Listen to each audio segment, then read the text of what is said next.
a kafta mana subscribe, haka zalika a mazgi wannan hatimin na kararrawa ta yadda akwai da yaushe da muka dora sabon dauka akwai mai kuma ana ɗiba amma ba a faɗa. To kaga bututun nan za a sai a masu famfin yadda suke ɗiban uraniyan ba suna tare biya ba, haka su ɗiba mai ana ba tare suna biya. To kaga su lafiya lau, abinda suke bukata kawai su ku kashe kanku mu. Wannan yana da muhimmanci mutane san cewa ba yadda za a ce wai ana faɗa tsakaninmu mu da junanmu da wai wata ƙasa sunanta Nijar da wata ƙasa sunanta wai Nijeriya. Waye Nijar da Nijeriya in ba su ba? Ba su suka tsaga ba? Suka raba kan iyaka suka ce nan Faransa nan Ingilishi. Amma ba muka yi ba. Mu dama nan muna tare sun gamu kuma a tare ne. To abin da nake jin tsoro shine tana iya tunda yanzu duk sun sassa sojoji a kan iyaka sun ce mene su kalma da muka saba jin America tana faɗa, all options on the table. Dama magana in sa ma kasashe barazana tun Bush uba da Bush ɗa da su Clinton da Obama da Trump duk kowannen sai amfani da wannan kalma, all options on the table. Har yanzu ma wannan yanzu gwamnati suna ce all, sai gashi wannan kalman su ce wato yanzu ba su cire yiwuwan su kai yaƙi. To wa zai yaƙi wani? Don Allah ina ruwan Nigeria da wani abu shi demokrasi a Nijar? Ina ruwansu? Sau nan ana jin mulki a Nijar suna su koma kan farar hula. Ina ruwan Nigeria ta ce ta yi musu? Sau nan kuma ana jin mulki a nan. Waye zo ya ce mana dole sai an koma farar hula? Na taba jin wannan tsakaniya irin wannan haka kawai ka ce dole su kai za ka je ka, to kuma za ka a tsarari yake ba yakin mu bane, yakin Amerika da Faransa. To kuma Faransa duk da Nijar sun rufe sararin samaniyan su sun ana abi, amma Faransa tana bi da jiragenta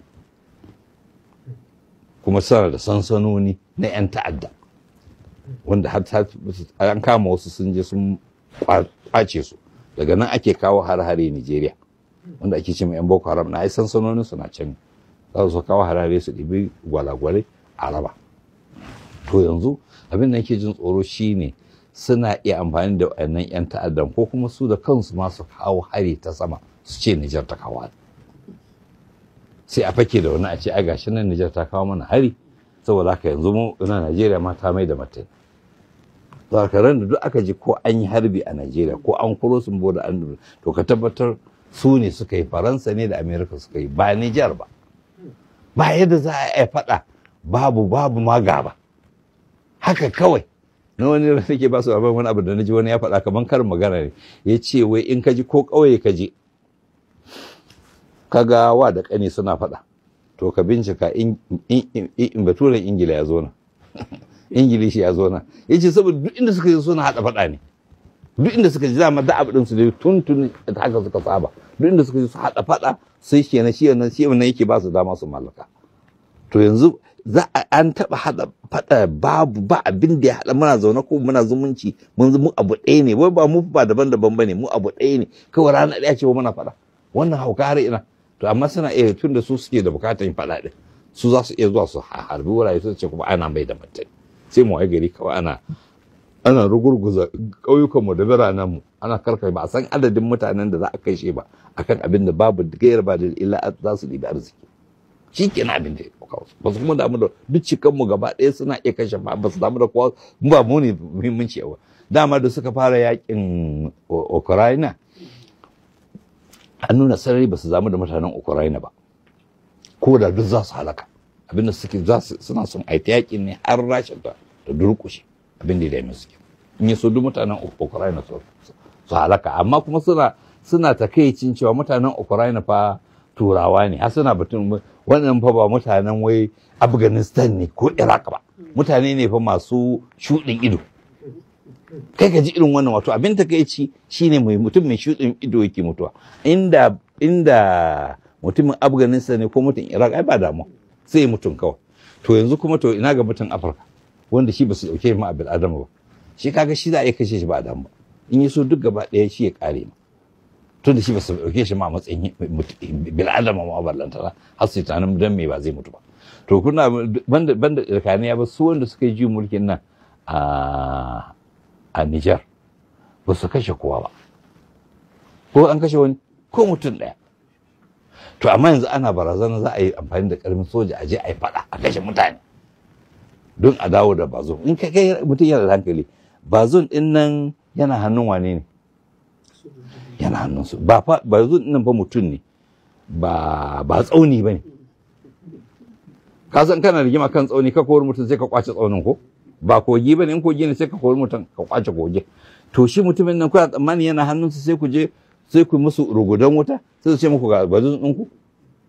To kun muƙaddara ban da hawa wuta ba, idan misali kuka ce bazun za ku dawo da a kara ga mulki, to in abin ku je ne tun da bazun ɗin yana nan kamar kila ba za a yi mishi komai yana hannunsu, sai ku fada sai su ɗauko bazun ɗin sai ku ɗora. To za ku dawo Najeriya ne? Ko za ku zauna ne ku tabbatar mulkin ya ci gaba, ko kuma yanzu babu soja a Nijar kenan sai ku?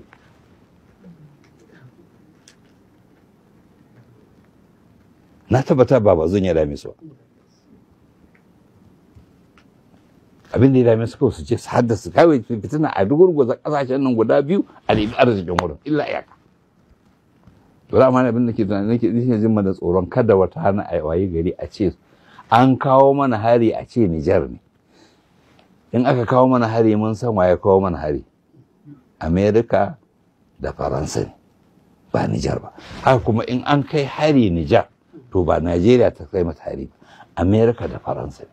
Saboda mene? Ba mu suke bukata ba, su bukatan mu, suna bukatan arzikin da ke karkashin kabakun mu, kuma abin da ya kawo su ke. Amma wana fata Allah ya kiyaye. Dan ce har wala ba kawai muna gargadin cewa suna iya zuwa su haddasa faɗa su ce tsakanin abin da suke kira Nijar da abin da suke kira Najeriya ba.